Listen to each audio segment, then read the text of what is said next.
ভোটের আগে জলঙ্গিতে তৃণমূলের বিশাল বাইক র্যালি, সাহেবনগরে শক্তির মহড়া। বিধানসভা নির্বাচনের দামামা বাজতেই ঘর গোছাতে শুরু করেছে রাজনৈতিক দলগুলি। আগামী 23 তারিখের ভোটের আগে প্রচারের শেষ লগ্নে বড়সড় শক্তি প্রদর্শন করল তৃণমূল কংগ্রেস। রবিবার 19 এপ্রিল 76 নম্বর জলঙ্গি বিধানসভার সাহেবনগর অঞ্চলে তৃণমূলের উদ্যোগে একটি সুবিশাল বাইক র্যালি আয়োজিত হয়।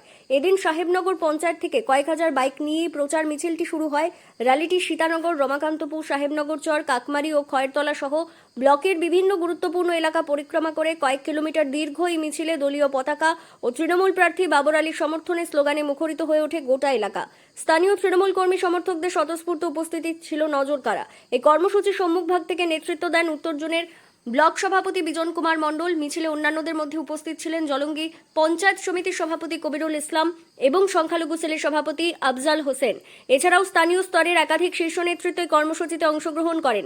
রাজনৈতিক মহলের মতে নির্বাচনের মাত্র কয়েকদিন আগে এই ধরনের বিশাল জমায়েত বিরোধীদের ওপর মনস্তাত্ত্বিক চাপ সৃষ্টি করার কৌশল। কয়েক হাজার বাইকের এই মহামিছিলকে তৃণমূলের নিছক প্রচার না বলে শক্তি প্রদর্শন হিসেবে দেখছেন বিশেষজ্ঞরা।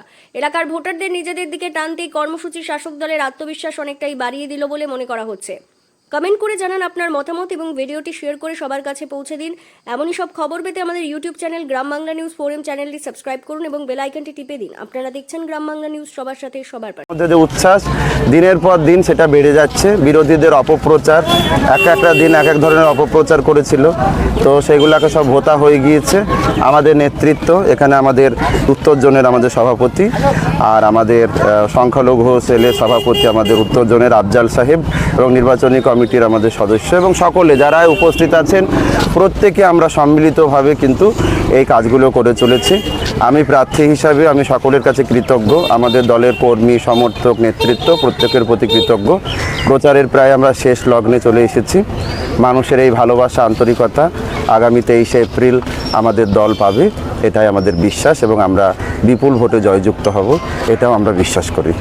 আজকে আপনার নেতৃত্বে যে বাইক র্যালি, সেই বাইক র্যালি বিভিন্ন এলাকায় পরিদর্শন করলেন এবং মানুষের কি সাড়া পেলেন? এখানে আমার নেতৃত্ব না, আমাদের সাহেবনগরের আপুমার জনসাধারণ এবং আমাদের বুথ স্তরের যারা কর্মী, তাদের প্রচেষ্টায় এবং তাদের নিরলস প্রচেষ্টার ফলে আজকে দেখুন এক একজনের মুখের দিকে তাকান, ধুলো মাটি এই রৌদ্রে পোড়া মুখ নিয়ে এই প্রতিবাদ চালাচ্ছে, এই এসআইআরের প্রতিবাদ দেওয়ার জন্যে। এর ফল বাক্সে 4 তারিখের পরে আপনি দেখতে পাবেন। মানুষের যে আর্তনাদ আর মানুষের যে চ্যালেঞ্জ নিয়েছে বিজেপি সরকার উৎখাত করার জন্যে, সেই আজকে চ্যালেঞ্জটা আপনি দেখতে পেলেন। মানুষ রাস্তায় নেমে গিয়েছে, মানুষের প্রতিবাদে মানুষ গর্জন করছে এবং তার প্রতিফলন 23 তারিখে গর্জাবে আপনার ব্যালট বক্সে এবং 4 তারিখে এই মানুষ হাসি হাসবে। 4 তারিখে আপনি সেটা দেখে নেবেন। আজকে সাহেবনগর অঞ্চলে বাবর আলীর সমর্থনে যে মিছিল, সেই মিছিলে আপনি নিজে উপস্থিত ছিলেন, কতটা সাড়া পেলেন এবং কি বলবেন এই মিছিল? ব্যাপক সাড়া।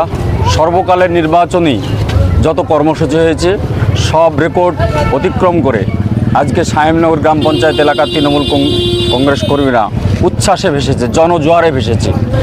কর্মীদের আজকের জনজোয়ার প্রমাণ করেছে সর্বকালের রেকর্ড ভঙ্গ করে সাহেবনগর গ্রাম পঞ্চায়েত এলাকায় বাবর আলীর সমর্থনে মমতা ব্যানার্জির উন্নয়নে সামিল হয়ে ব্যাপক ঐতিহাসিক লিড হবে এবং আগামী 4 মে মমতা ব্যানার্জির পতাকা হাতে নিয়ে বিজয় উৎসব হবে। বেশ কিছুদিন পরেই নির্বাচন, মানে হাতে গোনা কয়েকটা দিন হবে, তার মধ্যে প্রস্তুতিটা কত, মানে প্রস্তুতি কত আপনার? 100% প্রস্তুতি। মানুষ প্রস্তুতি আছে ভোট দেওয়ার জন্য।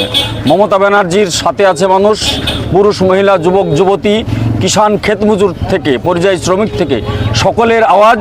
এবারে আবারও আমরা 4র্থবারের জন্য মমতা ব্যানার্জিকে বাংলাতে মুখ্যমন্ত্রী হিসাবে দেখতে চাই। আজকে কোন কোন এলাকায় করলেন? সাহেবনগর গ্রাম পঞ্চায়েত এলাকায় প্রতিটি বুথে আমরা পরিক্রমা করলাম এবং পরিক্রমা শেষে চরকাকমারিতে শেষ হলো। প্রার্থী আমাদের এখানে উপস্থিত ছিলেন এবং আগামী 4 মে আমরা অপেক্ষায় থাকছি বিজয় উৎসবের জন্য।